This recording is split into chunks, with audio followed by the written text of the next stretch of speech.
오히려 자기 남편에게 복종하기를 주께 하듯하라. 이는 남편이 아내의 머리됨이 그리스도께서 교회의 머리됨과 같음이니 그가 바로 몸의 구주시니라. 그러므로 교회가 그리스도에게 하듯 아내들도 범사에 자기 남편에게 복종할지니라. 남편들아, 아내 사랑하기를 그리스도께서 교회를 사랑하시고 그 교회를 위하여 자신을 주신같이 하라. 이는 곧 물로 씻어 말씀으로 깨끗게 하사 거룩하게 하시고 자기 앞에 영광스러운 교회로 세우사 티나 주름 닦인 것이나 이런 것들이 없이 거룩하고 흠이 없게 하려 하시니라. 이와 같이 남편들도 자기 아내 사랑하기를 자기 자신과 같이 할지니 자기 아내를 사랑하는 자는 자기를 사랑하는 것이다. 누구든지 언제나 자기 육체를 미워하지 않고 오직 양육하여 보호하기를 그리스도께서 교회에게 함과 같이 하니 우리는 그 몸의 지체입니다. 그러므로 사랑의 부모를 떠나 그의 아내와 합하여 그 둘이 한 육체가 될지니 이 비밀이 크도다. 나는 그리스도와 교회에 대하여 말하노라. 그러나 너희도 각각 자기의 아내 사랑하기를 자기 자신같이 하고 아내도 자기 남편을 존경하라. 아멘. 이 옆에 분과 인사 나누겠습니다. 큰 은혜 받으세요 라고 인사 나누겠습니다.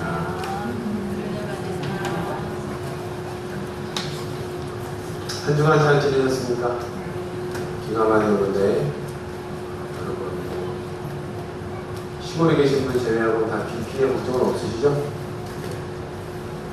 이번 태풍으로 잘 지나가는 분들을 여러분 있어서 기대해 주시기 바랍니다. 자, 오늘은 에베소서 5장의 말씀을 통해서 성전으로서의 가정이라는 제목을 함께 은혜를 나누고자 합니다. 에베소서 5장 21절부터 읽었습니다. 우리 개역 개정판에는 그 동그라미 표시가 22절에 되어 있죠. 아내들아 라고 되어 있습니다. 근데 다른 번역본에 보면은 21절로 또 끊는 데가 있어요. 21절 처음에 시작되는 말씀이 그리스도를 경외함으로 피차 복종하라라고 시작합니다. 그리고 그 복종의 대상이 바로 가정 안에서의 아내와 남편이고 또한 교회 안에서 주님과 성도 간의 관계도 또한 같이 이야기하고 있습니다. 이 시간 이 말씀을 통해서 성전의 의미 또한 성전으로서의 가정 이게 무슨 의미인지를 잘 마음속에 깨달으셔서 여러분의 삶 속에 적용되기를 주님으로 부탁을 드립니다. 자, 저희가 먼저 이 부분을 살펴보기 전에 성전에 대해서 잠깐 한번 살펴보고 가죠. 성전이라고 하면 저희가 오늘날 교회를 어떻게 생각하시죠? 교회. 구약에 있어서의 이 성전은 맨 처음에 성전은 눈에 보이는 성전으로서 하나님께서 성막이라는 걸 주셨죠. 이스라엘 백성들을 애굽으로부터 출애굽 시키시고 모세를 통하여 성막의 양식을 주셨습니다. 이 성막이라는 것을 통해서 하나님께서 특별히 그 속죄소라는 곳 성막이 이렇게 크게 있으면 동쪽을 향해서 문을 내고 이 문을 열고 들어가면은 번제단이 있고 물등원이 있습니다. 또 여기에는 4겹의 가죽 천으로 쌓여있는 둘러싸여있는 성전이 있는데 여기는 성소라고 하고요. 이 안쪽을 지성소라고 합니다. 그 성소 속에는 떡상이 있고 분향단이 있고 등잔대가 있어서 이 외부의 빛이 전혀 들어가지 않는 이곳을 이 등잔대의 불빛으로 밝힙니다. 그리고 지성소에는 우리가 잘 아는 언약궤, 옛날 성경으로는 시온소라고 되어 있죠. 그 언약궤 위에 속죄소가 있는데 이 속죄소가 시온소로 번역되어 있는데 속죄소에서 너와 내가 만나자 라고 이야기합니다. 하나님께서 이 성막과 또한 이 성막에 딸린 제사의 법을 주신 이유는 하나님께서 당신의 본질이 거룩이시죠. 거룩. 그 거룩한 하나님과 인간은 본질적으로 죄 안에 있기 때문에 이 거룩하신 하나님을 만날 수가 없습니다. 또한 하나님의 백성이 되고자 하는 이스라엘 백성들이 죄가 있다면 거룩하신 하나님과 반대되기 때문에 하나님께는 함께할 수 없는 결론을 이르게 되죠. 그래서 하나님께서 이스라엘 백성들에게 성막과 제사의 법을 주셔서 거룩하신 하나님과 만나고 하나님과 화목한 관계를 이룰 수 있도록 길을 열어주셨습니다. 그래서 이것을 우리는 이름하여 구약의 복음이라고도 생각할 수 있겠죠. 복음. 하나님께서 찾아와 주셨고 그 하나님께서 본질적인 죄의 인간의 문제를 하나님 쪽에서 해결할 수 있는 방법과 길을 열어주셨죠. 그리고 그 길 따라가면은 하나님과 화목해 되어서 하나님의 은혜, 하나님께서 주신 놀라운 은총들을 경험하고 그 하나님과 함께 동행하며 살아갈 수 있는 거룩한 백성이 된다. 이게 구약에 있어서의 성막과 성전의 역할입니다. 그리고 시간이 흘러서 이 성막이 솔로몬 시대에 성전으로 바뀌게 돼요. 돌로 지어진. 이제는 더 이상 이동하지 않고 한 곳에 머물러 있는, 특별히 예루살렘이라는 곳에서 이 성전, 이 성막의 모양을 따서 양식이 조금 다르긴 하나 그 속에서 이루어지고 있는 이 기능적인 부분에서는 전혀 손상이 없이 그대로 눈에 보이는 유형적인 성전의 모습으로 돌로 지어진 성전으로 들어가게 됩니다. 자, 그런데 우리가 이 성막과 성전에 대해서는 이제 여러분이 잘 아실 거예요. 제사법이라든지 이런 것들을 들어보셨죠? 그것들에서 많이 언급이 됐습니다. 근데 구약에 보면은 이 성막과 성전, 눈에 보이는 성막과 성전 이전에 하나님께서 성전의 원형의 모습으로 주신 곳이 한 곳이 있는데 그곳이 언제냐? 바로 아담과 하와가 머물러 있는 에덴 동산이라는 것입니다. 왜 에덴 동산이 성전의 모형이 될까요? 왜 에덴 동산이 하나님을 예비하는 장소가 될까요? 그 이유는 창세기와 같은 시기에 쓰여진 많은 문헌들이 있습니다. 그것은 이제 고대근동의 문헌이라고 하는데 그 다들만 이방신을 표현해 놓은 글들이죠. 그 글들을 통해서 비교해 봤을 때에 이 고대근동의 문헌 속에서도 신이라는 존재가 등장하는데 그 신이 인간을 만들고 인간으로 하여금 신을 섬기게끔 만들어놨어요. 그리고 특별히 그 신을 섬기는 마지막 최종적의 모형이 어디로 집중되어 있느냐면 전부 다 고대운동의 문헌 속에서는 신이 인간을 첫 번째로 만들고 또한 두 번째로 만드는 게 뭐냐면 바로 성전입니다. 성전. 이방신을 섬기는 성전을 만들어서 신은 인간을 만들고 인간은 성전을 만들어서 그 성전 안에서 신을 예배하고 섬기는 일들을 만드는 결과 이 구조를 고대근동의 문에서는 다 갖고 있어요. 무슨 말씀인지 이해되세요? 바벨론에서 나온 우가린 문서라든지 거기 보면은 전부 다 표현은 조금씩 다르지만 이런 구조를 다 띄고 있어요. 근데 공교롭게도 창세기에 보니까 창세기에도 이 에덴 동산을 가만히 살펴보니 하나님께서 첫째 날부터 여섯째 날까지 창조하셨죠. 빛이 있으라, 공창이 있으라, 해와 달과 또한 하늘의 공중의 새와 바다의 식물들 사람을 다 만드셨어요. 그리고 나서 마지막 일곱째 날에 안식이라는 것을 하시는데 안식하시면서 일곱째 날에 뭐 했다고 되어 있어요? 쉬셨다라고 되어 있어요. 그러면은 이 이방신들 속에서도 인간을 만들고 창조회기를 하고 성전을 만들어서 신이 그 다음에 그 성전에서 뭐 하는 거예요? 쉬고 있어서 그 다음부터는 인간이 뭐예요? 그 신을 받들고 섬기는 일들을 하는 거죠. 그런데 고대근동과 성경 속의 중요한 차이점이 한 가지 있는데 그건 뭐냐면 바로 이 부분입니다.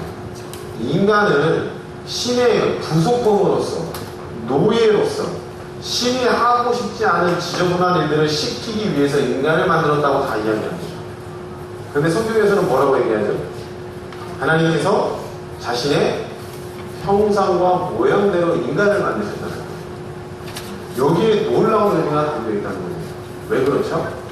이 부분을 잘 이해하기 위해서 우리 로마 시대를 보면 여러분이 로마 시대에 관련된 영화나 글이나 책을 보게 되면은 황제가 등극할 때마다 뭘 만들어요? 동전을 주조하죠, 동전. 그렇죠? 그리고 그 동전의 앞뒷면에는 누구의 얼굴을 새겨요?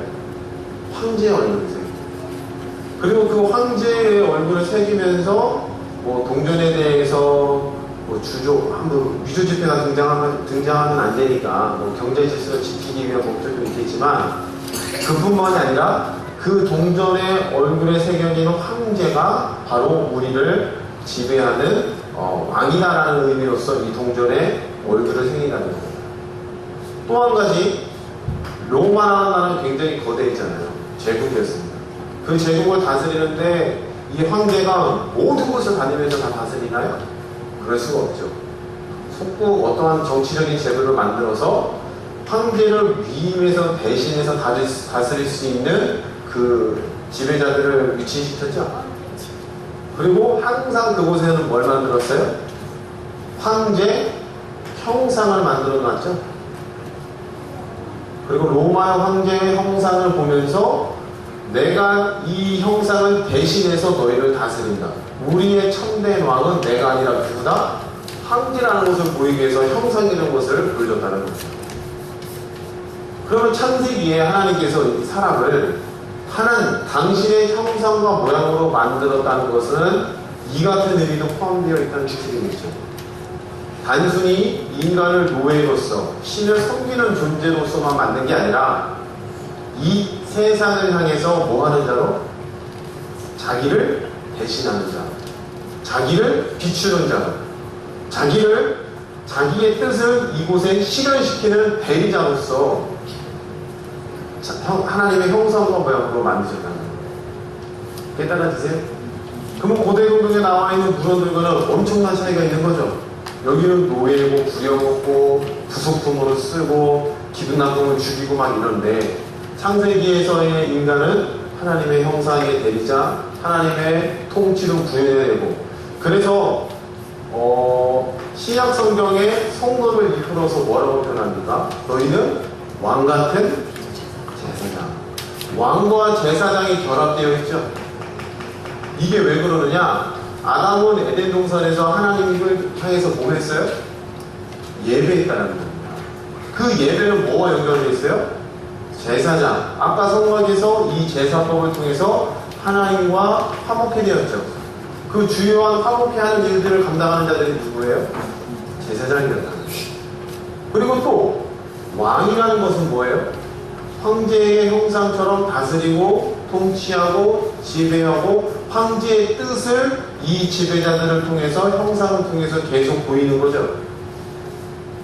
그러면 아담이라는 존재는 에덴 동산에서 이 세계를 향해서 하나님을 드러내고 하나님을 대신해서 다스리며 하나님의 통치로서의 일들을 이 에덴 동산에서 감당하는데 그와 동시에 뭐도 해요? 제사장의 역할을 감당한다는 거예요. 이해가 되셨습니까?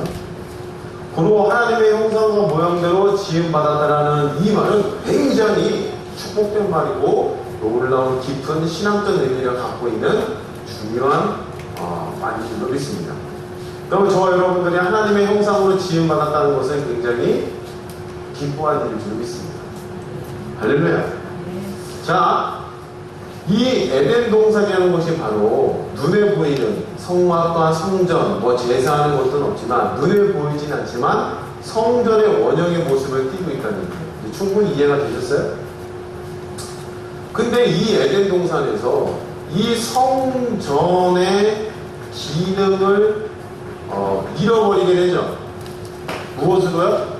타락으로 인해서 이 성전의 기능을 잃어버립니다. 하나님의 형상과 모양을 왜곡시키고 타락시킵니다. 왕으로서 제사장으로서 이 땅에서 감당할 일들을 아담과 하와가 타락으로서 놓쳐버렸다는 거예요. 다시 타락 이전에 성전으로서 기능한다는 그 말은 이 세상이 하나님의 나라라는 것을 누굴 통해서요? 아담을 통해서 이름 짓고 다스리고 통치하고 예배하는 것들을 통해서 누구의 나라라는 것? 여기는 아담의 나라가 아니라 누구의 나라다? 하나님의 나라다라는 것을 만방에 보였다면 타락을 통해서 이 하나님의 나라가 아닌 것이 되어버리죠. 이해되세요? 그리고 아담은 더 이상 하나님의 나라로서의 통치와 예배와 제사를 해요? 못해요? 못한다는 겁니다. 그러므로 하나님의 나라가 상실된 거죠. 성전의 기능이 잃어버림과 동시에 하나님의 나라 역시도 같이 상실되고 없어진다는 겁니다. 그렇다고 해서 여기가 하나님의 나라가 아닌 것은 아니지만 악이 득세하고 사망이 이 땅 가운데서 일을 해서 사람들로 하여금 하나님의 형상을 잃어버린 자로서 끊임없이 죄로 살게끔 만들어버렸다는 겁니다. 바로 여러분들이 이 성전을 생각할 때, 이 교회를 생각할 때에 구약에서 있는 그냥 돌로 지어진, 때로는 텐트로 지어진 성막과 성전, 그것만 기억하지 마시고 뭘 바라봐야 돼요? 성전의 원형, 하나님의 나라를 하나님의 나라답게 만드는 그 기능이 아담 시대에 있었는데, 성전의 기능을 타락으로 잃어버림과 동시에 하나님의 나라 역시도 왜곡되고 상실되었다는 겁니다. 그런데 재밌는 거는 하나님께서는 항상 어디에 관심을 갖고 계셨어요? 이 하나님의 나라의 회복에 대해서 관심을 갖고 계셨다는 겁니다. 하나님의 당신의 나라, 사랑의 아들의 나라, 그 나라가 회복되는 것에 대해서 굉장히 초점을 맞추고 계세요. 그렇기 때문에 하나님께서 출애굽기에 이스라엘 민족들에게 대하여 뭐라고 말씀합니까? 너희는 제사장 나라가 되며 라고 되어 있죠. 맞나요? 그러면 그 제사장의 나라라는 것은 무엇을 뜻해요? 아담과 하와가 잃어버렸던 왕과 제사장의 역할을 감당하는 거죠. 이 세상을 향해서 하나님의 나라가, 이 세상을 향해서 하나님이 통치하신다, 이 세상을 향해서 하나님의 나라가 진짜다 라는 것들을 누굴 통해서요? 이스라엘이라는 나라를 통해서 하나님께서는 보이고 회복시키기를 원하셨다는 겁니다. 그래서 그들에게 뭘 주신 거예요? 성막을 주시고 성전을 주셨다는 겁니다. 그런데 눈에 보이는 성전은 실패로 돌아가 버렸죠. 왜 그렇죠? 하나님께서 율법을 주시고 이들로 하여금 하나님의 나라의 백성으로 살게끔 천국법을 주셨는데, 인간의 본질이 이 율법을 거스릅니다. 살인하며 미워하고 우상의 신을 섬기고 하나님의 말씀보다도 정치적인 논리에 따라서 이 세계를 운영해 나가죠. 자, 여기 우리 한 가지 이제 짚고 넘어갈 부분이 뭐냐면은, 하나님께서는 하나님의 나라를 회복시키는 것에 대한 관점을 갖고 계시다. 하나님의 나라의 회복은 성전의 회복과도 맞물려 있겠죠. 깨달아지세요? 네. 자, 한 가지 예를, 성경적인 예를 한번 들어보죠. 출애굽기 시대에 이스라엘 백성들이 애굽에 있었습니다.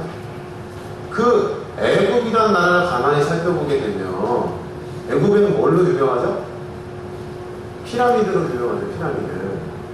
근데 이 피라미드 구조가요, 사회 구조랑 똑같이 생겼어요. 어떻게 생겼어요?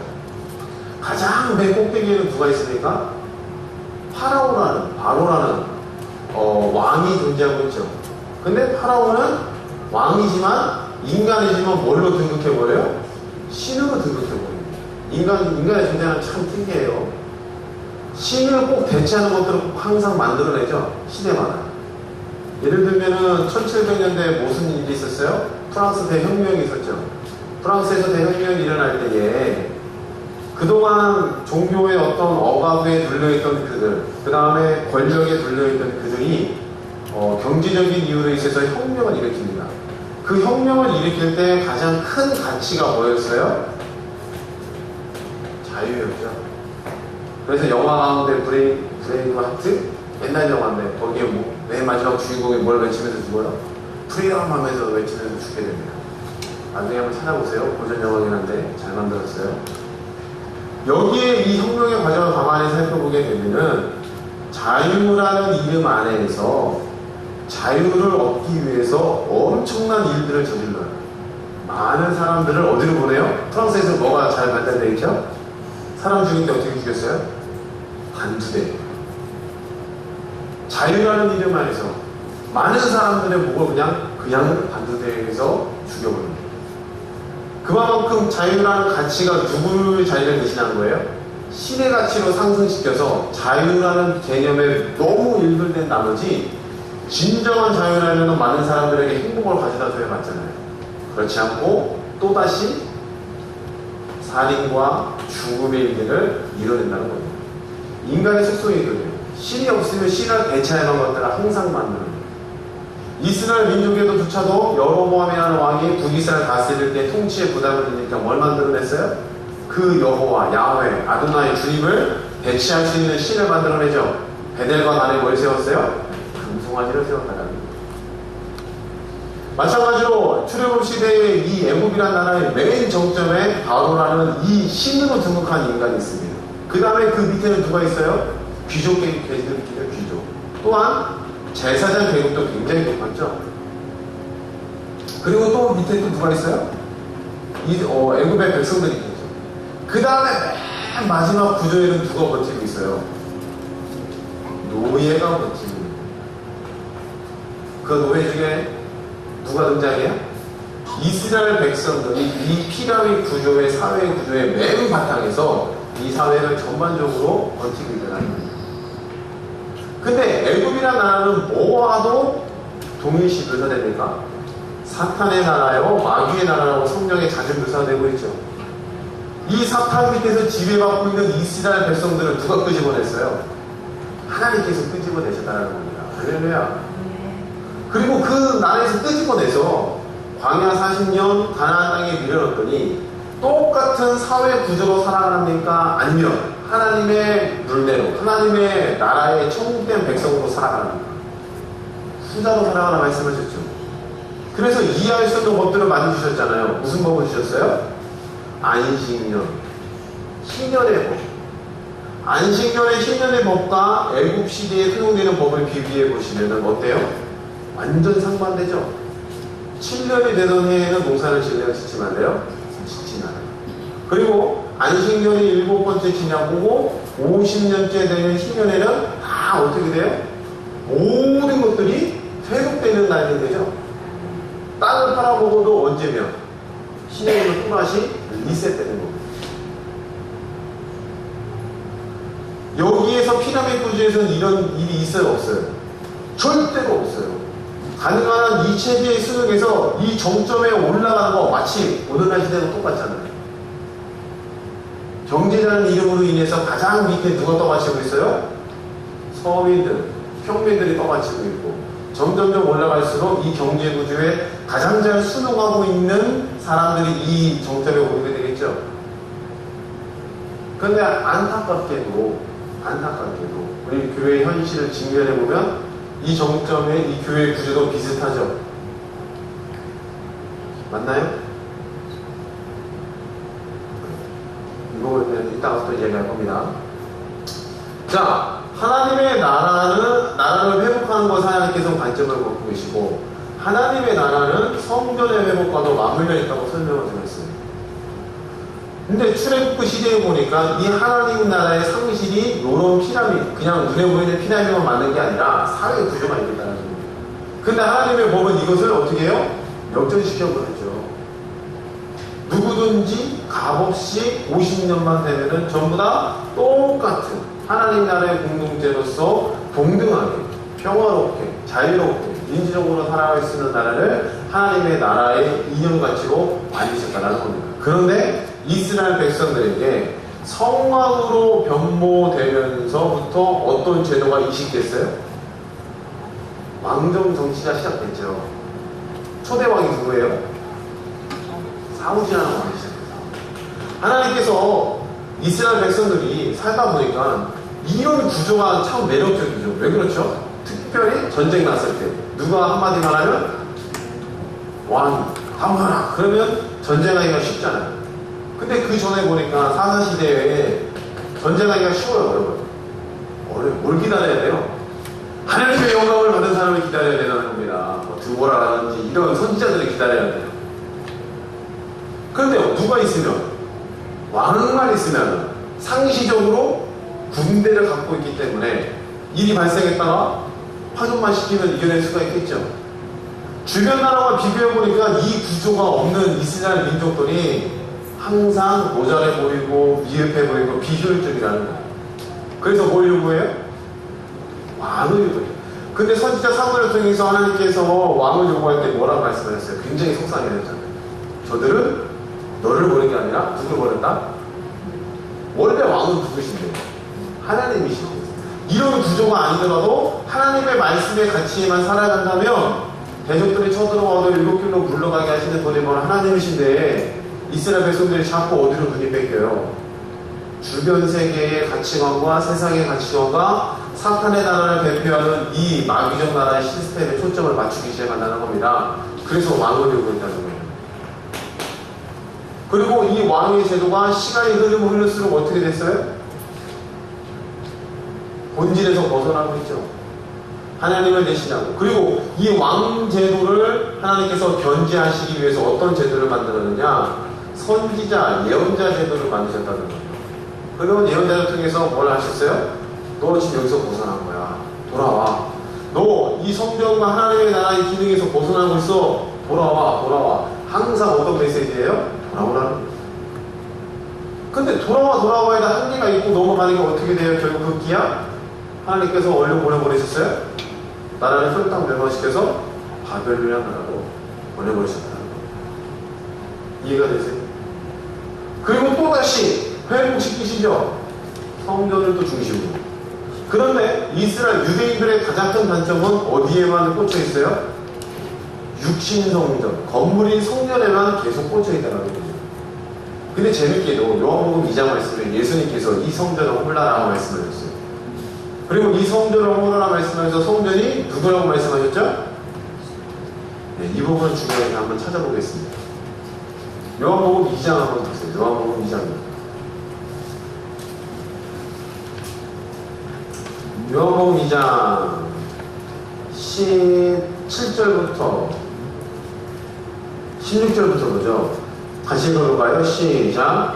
비둘기 파는 사람들에게 이르시되 이것을 여기서 가져가라. 내 아버지의 집으로 장사한 집을 만들지 말라 하시니 제자들이 성경 말씀에 주의 전을 사모하는 열심히 나를 삼키리라 하는 것을 기억하더라. 이에 유대인들이 대답하여 예수께 말하기를 내가 이런 일을 행하니 무슨 표적을 우리에게 보이겠느냐. 예수께서 대답하여 이르시되 너희가 이 성전을 헐라 내가 사흘 동안에 일으키리라. 유대인들이 이르되 이 성전은 46년 동안의 지었거늘 내가 3일 동안에 일으키겠느냐 하더라. 그러나 예수는 성전 내 자기 육체를 가리켜 말씀하신 것이라. 할렐루야. 이 말씀을 들은 당시에도 이 제자들은 깨닫지 못했는데 나중에 예수께서 죽으시고 부활하신 사건을 통해서 이 말이 무슨 의미인지를 그제서야 깨달았죠. 그러면 이 성전을 회복하고 하나님의 나라를 회복하기 위해서 하나님께서 누굴 보내신 거예요? 그렇죠. 예수님을 무엇으로 보내셨대요? 성전으로 이 땅 가운데 보내셨다는 거예요. 예수님에 대해서 이야기가 굉장히 많죠. 예수님 안에는 제사장의 직분도 있죠. 대제사장, 특히 히브리서 말씀에 우리에게는 큰 대제사장이 있나니 나와면서 누굴 이야기해요? 예수님을 이야기합니다. 또한 예수님의 십자가의 죽으심은 대제사장이지만 또 뭘로 죽으셨어요? 제물로서 죽으셨다는 거예요. 그러니까 요한복음 말씀에 사도 요한이 뭐라고 그랬어요? 보라, 무엇을? 세상 죄를 지고 가는 하나님의 어린 양을 봐라. 그럼 성전으로도 오셨고 제사장으로도 오셨고 또한 뭐로 오셨어요? 그럼 죄다 뭐와 관련되어 있어요? 성전의 회복, 이꼬로 뭐예요? 이라고 그러던 하나님의 나라를 회복하고 다시금 하나님께서 진정한 왕됨을 이 땅 가운데 선포하기 위해서 이 땅 가운데 오신 줄로 믿습니다. 할렐루야. 그럼 여러분들이 성전, 교회라고 이야기할 때에 예수님께서 십자가에서 죽으시고 부활하셔서 육신의 성전으로서는 실패했지만 눈에 보이지 아니하는 성전을 예수께서 완성하셨습니다. 아멘. 그리고 이 성전이 완성된 증표로 누굴 보내셨어요? 성령님을 보내셨다는 거예요. 성도들에게 성령을 보내셔서 성령을 받은 자는 뭐라고 되어 있어요? 또 고린도전서 3장 16절에 성전이라고 이야기합니다. 참 신기하죠. 그럼 성전이 성령께서 오신 자이면 성전이 이루어졌으니 이제는 뭐가 된 거예요? 회복입니다. 잃어버렸던 성전, 잃어버렸던 하나님의 나라, 잃어버렸던 직분들이 성령을 통해서 예수가 해놓으신 이 복음의 사건을 통해서 성령을 통하여서 우리에게 적용되고 확증되는 줄로 믿습니다. 아멘. 그럼 오늘 에베소서 말씀에 제가 얘기를 굉장히 벌려놨는데 이제 에베소서 말씀과 한번 연이어서 생각을 해보죠. 에베소서 5장 21절로 33절 끝절까지의 말씀은 되게 그냥 가정생활의 정도로 이야기가 끝나요.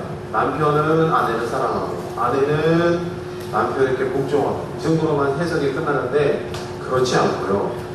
에베소서, 특별히 사도 바울이 에베소에 썼는데 이 사도 바울에는 지금까지 설명한 이러한 성전의 개념들을 갖고 이 글을 썼다는 거예요. 이해가 되셨어요? 그럼 단순히 가정생활만 잘해라, 윤리와 도덕적으로 살아라, 서로 사랑해라, 비하하지 말아라 이 정도로만 끝내지 않고 이 사도 바울은 지금까지 설명한 하나님의 나라, 성전, 참된 성전의 회복 이런 것들을 염두에 두고 이 글을 쓰고 있다는 거예요. 무슨 말씀 이해되세요? 네. 그럼 이 사도 바울이 쓴 요 성전 에베소서 본문의 말씀을 통해서 사도 바울이 이야기하고 싶은 게 뭐냐? 너희의 가정, 남편과 아내됨이 무엇인지에 대한 회복을 이야기하죠. 남편은 아내의 사랑하기를 어떻게 사랑하래요? 뭐라고 그랬어요? 다시 에베소서 말씀으로 돌아갑니다. 에베소서 5장입니다. 25절부터 보죠. 시작. 남편들아 아내 사랑하기를 그리스도께서 교회를 사랑하시고 그 교회를 위하여 자신을 주신같이 사랑하라. 그럼 예수 그리스도가 교회를 위해서 자신을 주셨다는 것은 단순히 희생했다는 한마디로 끝나지 않고 지금까지 설명한 하나님의 나라의 회복, 참된 성전의 회복, 할렐루야. 그것을 위해서 누가 죽으신 거예요? 예수가 죽으셨다는 겁니다. 그 죽으심이 있기 때문에 남편들아 너희는 아내 사랑하기를 그리스도처럼 사랑해라라고 되어 있습니다. 그냥 단순히 딱 거두절미하고 남편들은 아내 사랑하라 해도 얘기가 되겠죠. 근데 굳이 뭐와 연결시켜버렸어요? 예수님의 죽으심과 이 교회의 세워짐의 사건을 가정에다가 적용시켰다는 겁니다. 특히 누구에게요? 남편에게. 또한 아내는 뭐라고 되어 있어요? 남편에게 뭐하래요? 뭐하래요? 죽게 하든 뭐하라? 복종하라고 했어요. 복종하라. 자, 그런데 지금 이 글이 쓰여진 사도 바울의 시기에는 1세기 때죠. 1세기 때 이야기를 자꾸 제가 설명드렸는데 저번에 고린도전서 설명할 때도 고린도전서에 보니까 여자들은 머리에 뭘 쓰래요? 그쵸, 이거 쓰고 그 다음에 예배 시간에 물어보지 말래요. 그게 사도 바울이 이야기한 어떤 이렇게 성차별적인 이야기라고 설명드렸나요? 그게 아니죠. 그 당시에 문화적인 내용들이 얘기한 거죠. 왜 그렇죠? 머리에 쓰라는 의미는 그 당시 문화가 머리에 쓰지 않는 여자들은 다 이렇게 몸파는 일들을 했기 때문에 교회 안에서 머리를 쓰지 않고 예배한다면 연약한 남자들의 생각이 자꾸 이상한 쪽으로 흐르니까 남자를 배려해서 머리에 쓰라고 이야기했죠. 이해되시죠? 두 번째, 그 다음에 예배 시간에 놓지 말라는 건 뭐예요? 1세기 때의 여자들의 위치는 어땠어요? 굉장히 지위가 낮았어요. 이혼하기도 되게 쉬웠죠. 예수님께서도 복음서에 보니까 막 묻잖아요. 여자들은 이혼하는데 이혼 증서만 써주면 되겠냐 막 그러잖아요. 근데 예수님께서 뭐예요? 하나님께서 짝지어 준 것은 나누려 나누지 말아요. 나누지 못해요. 여자를 쉽게 버릴 수 있는 그 당시의 사회적인 구조 안에서 예수님께서는 완전 반대되는 말씀하셨죠. 그처럼 1세기 때의 여자들은 사회적인 지위가 낮고 교육도 못 받고 그리고 이야기에 대한 집중력이 떨어지니까 집에 가서 물어보래요. 누구한테요? 나한테는 아까 무슨 얘기했냐. 왜냐면 그 당시에 상대적으로 문화가 남자들은 토론 문화, 이야기 문화가 많이 뽑혔잖아요. 근데 여자들은 교육이 낮다 보니까 이해할 수 없으니 누구한테 물어보라는 거예요? 그러면 단순히 남자는 높고 여자는 낮다 이런 개념에서 사도 바울이 이야기하는 게 아니라 서로 간에 배려하는 차원에서 이야기를 한 거였죠. 이걸 더 쉽게 이야기하려면 오늘날 미투 운동과도 연결시켜볼 수 있죠. 요즘에서야 우리나라도 이 이야기가 나와요. 하물며 1세기 때 예수님이 죽고 나서 승천하신 지 얼마 안 되는 그 시대에 사회적인 여자의 위치는 굉장히 현저하게 떨어졌다는 겁니다. 그런데 그때 그 시기에 남편들은 그냥 율법대로 가정을 꾸려라 이렇게 얘기하면 끝날 수도 있어요. 사도 바울도. 근데 아내를 향해서 뭐라고 이야기했어요? 그리스도가 교회를 위하여 죽으신 같이 뭐하라고요? 그러면 여자가 낫다는 거예요? 높다는 거예요? 여자 사는 것은 누구를 사랑하는 거예요? 나를 사랑하는 거예요. 특히나 남자들은 성경에서도 항상 남자가 대표자 역할을 감당했죠. 죄를 지어도 죄 솔직히 누가 먼저 졌어요? 그런데 신약 성경에 죄가 누구라고 표현해요? 아담이 등장하죠. 죄를 지어도 남자가 대표. 그쵸? 여자들 개수도 안 들어가요. 그럼 그런 시대 속에서 여자들 누구처럼 교회, 예수가 교회를 사랑하는 것처럼 사랑하라는 그 말을 또 남자가 사랑하는 것은 자기 자신을 사랑한다는 거니까 이 여자를 굉장히 뭐하고 있는 거예요? 높여주고 있다는 겁니다. 그럼 여자를 높일 수 있는 가치는 어디에서 나오겠어요? 그냥 나는 남편이고 넌 아내고 넌 나자 이런 불법적이고 관습적인 데서 보면 절대로 헤어날 수 없어요. 근데 어떤 관점에서거든요? 내가 너야 라는 거 어디서부터 나올 수 있을까요? 자, 성경에 보면 옷 입는다는 표현이 많이 나와요. 옷 입는다. 신약 성경에 보니까 그리스도로 옷 입으래요. 제가 옷을 입었죠 지금. 보세요. 옷을 벗었어요.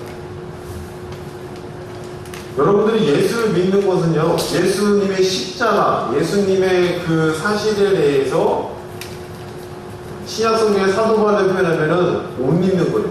원래 모습은 이런데 누구로 옷 입어요?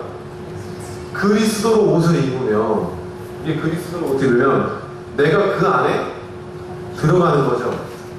내가 그 안에 감추이는 거죠. 이렇게 안 들어올까요? 그리스도로 옷 입으라는데. 그럼 하나님께서 나를 볼 때에 나의 본 모습을 보는 게 아니라 누구를 보는 거예요? 그리스도를 봐서 네가 그리스도는 아니야. 그런데 너를 누구처럼? 그리스도처럼 여겨줄게. 그 말은 너는, 그래서 성경에 여러 가지 표현이 나와요. 너는 신령한 자요. 너는 신과 같은 자요. 너는 존귀한 자요. 너는 왕과 같은 제사장 같은 자요. 누구로 말미암아 덧입었다는 거예요? 그리스도로 말미암아 덧입어서, 의를 덧입어서. 할렐루야. 내 본인의 모습은 똑같아요. 내 본질의 모습은 여전히 똑같아요. 그런데 누구로? 그리스도로 덧입었다는 거예요. 그럼 하나님께서 내 알맹이를 보시는 게 아니라 누구 보시냐는 거예요. 그렇죠. 이게 바로 옷 입는 거라는 거예요. 여기가 똑같이 대입해 보세요. 여자를 사랑하는 것이 나를 사랑하는 것이다. 너와 나는 하나고 너와 나는 같다라는 겁니다. 이해가 되셨어요? 이거를 이해하기 위해서 구약에 여자가 빚을 지게 되면 누가 이것을 부인하게 되면요? 여자가 은혜 받아가지고 막 서원했어요. 하나님 제가 집도 팔고요 돈도 많이 받을게요. 근데 집에 갔더니 누가? 남편이 이 여인이랑 미쳤나? 우리 돈도 없는데. 남편이 가서 이거 무효요라고 선포하면 무효가 돼야 안 돼요. 무효가 된다라고 구약에 기록되어 있어요. 신기하죠? 왜 그렇죠? 근데 이 남편과 여자의 관계의 방식이 우리가 예수를 믿는 것과 똑같다는 겁니다. 여자가 밖에서 잘못하면 누구 얼굴이 잘못되는 거예요? 남자가 잘못되면 누구 얼굴이 잘못되는 거예요? 같은 동등한 존재라는 거예요. 하나님의 성전이 회복된 같은 존재이기 때문에 남자는 그 1세기 때의 여자를 그냥 내 아내요, 내 소유물이요, 내 소유요, 내가 뭐 마음에 안 들면 버릴 수도 있고 내가 마음에 들면 다른 사람도 더 추구할 수 있는 이런 존재가 아니라 동등한 인격적인 하나님의 성전된 너와 나. 아멘. 그것이 바로 그리스도와 교회의 관계죠. 우리가 예수는 아니지만 하나님께서 누구처럼 봐주시는 거예요. 그렇기 때문에 히브리서 말씀에 거룩하게 하시고 입은 자와 거룩하게 입은 자가 어때요? 똑같다라는 거예요. 깨달아지십니까? 그것이고 하나님의 나라의 회복이요 성전의 회복인 줄로 믿습니다. 그럼 아내 역시도 남편 역시도 이러한 하나님의 나라의 가치로서 성전된 나라로서 서로를 바라보고 서로를 사랑야 한다면 그곳이 어디겠어요? 그곳이 천국이고 그곳이 하나님을 예배하는 장소고 그곳이 곧 하나님의 나라가 되는 줄로 믿습니다. 그렇기 때문에 사도 바울은 그 얘기를 하고 있다는 겁니다. 그냥 단순히 남편아 자네라 여자야 자네라 이 정도로 끝나지 않고 이런 엄청난 신학적인 성경 말씀적인 이 하나님 나라의 가치의 회복을 두고 가정을 바라보고 있다는 겁니다. 그렇기에 그 당시에 죄송한 말씀이지만 부속품으로서 쉽게 버릴 수 있는 여자들을 어떻게 해요? 굉장히 높이고 내 몸, 너를 사랑하는 것, 여자를 사랑하는 것, 남자 너 자신을 사랑하는 것이다 라고 이야기할 정도로까지 고백할 수가 있다는 겁니다. 깨달아지십니까? 남에게 적용하지 마시고 자기에게 적용하시길 축복합니다. 할렐루야. 네가 잘해야지. 나에게 잘하는데 성전이란다. 이런 거 하지 마시고. 자, 그러면은 이 에베소서 말씀에 바로 사도 바울은 남녀의 관계, 사회적으로 지위가 낮았던 이 여자를 높일 수 있었던 것은 바로 쉽게 말하면 무엇을 깨달은 거예요? 복음을 깨달은 거예요. 우리가 지금 이야기하는 전 내용이 무슨 내용이에요? 기쁜 소식, 복음의 내용입니다. 잃어버렸던 주님의 나라를 우리가 회복합니다.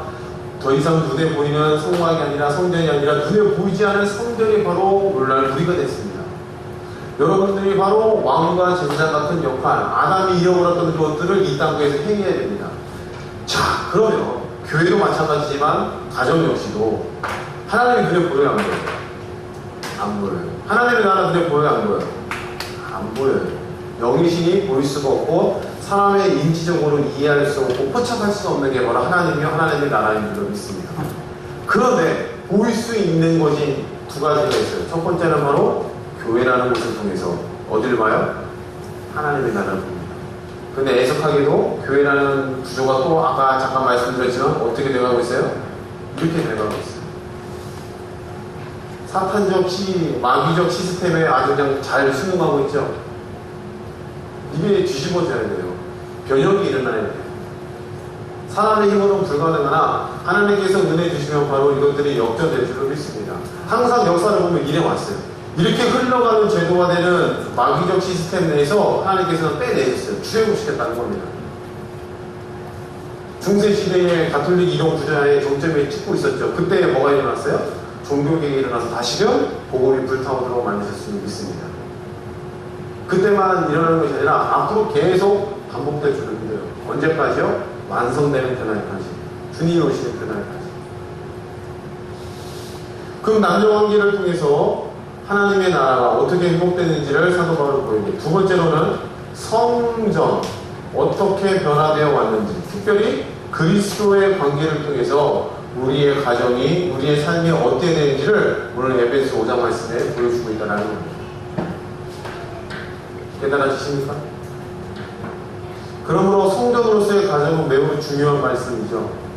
여러분들이 한 사람 한 사람이 성전이고 그 공동체가 하는 곳이 바로 성전이고, 또한 그분들이 주일날 모여서 예배하는 곳이 바로 성전이고, 그 여러분들은 가정에서나 교회에서나 사회에서나 무엇으로 살아가세요? 성전으로서. 그 안에서 누구를 예배해요?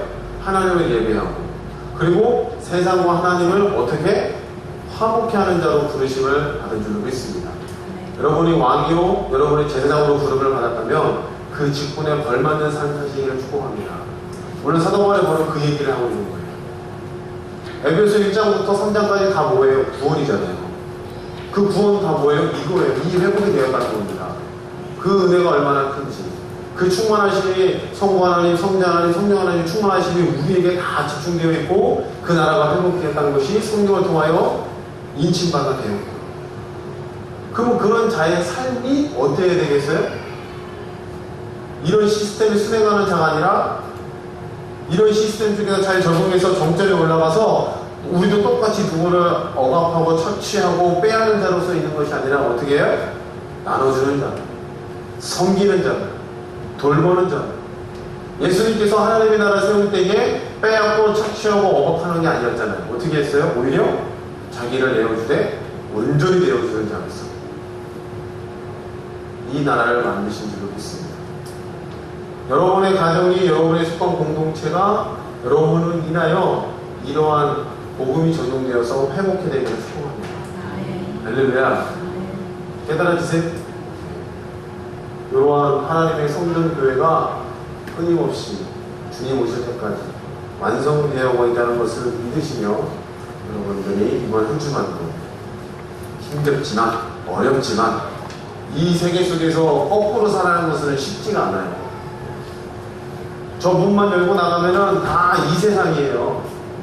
이런 어떤 자본주의 논리 이런 것들로 점철되어 있는 세상 속에서 살아요. 그 속에서 돈을 벌고. 그럼에도 불구하고 그 속에서 있지만 조그마한 변화들과 참된 소리를 여러분들이 고백하며 소리낼 수 있는 그런 믿음적인 삶을 축복합니다. 옆에 분과 인사 나눕시다.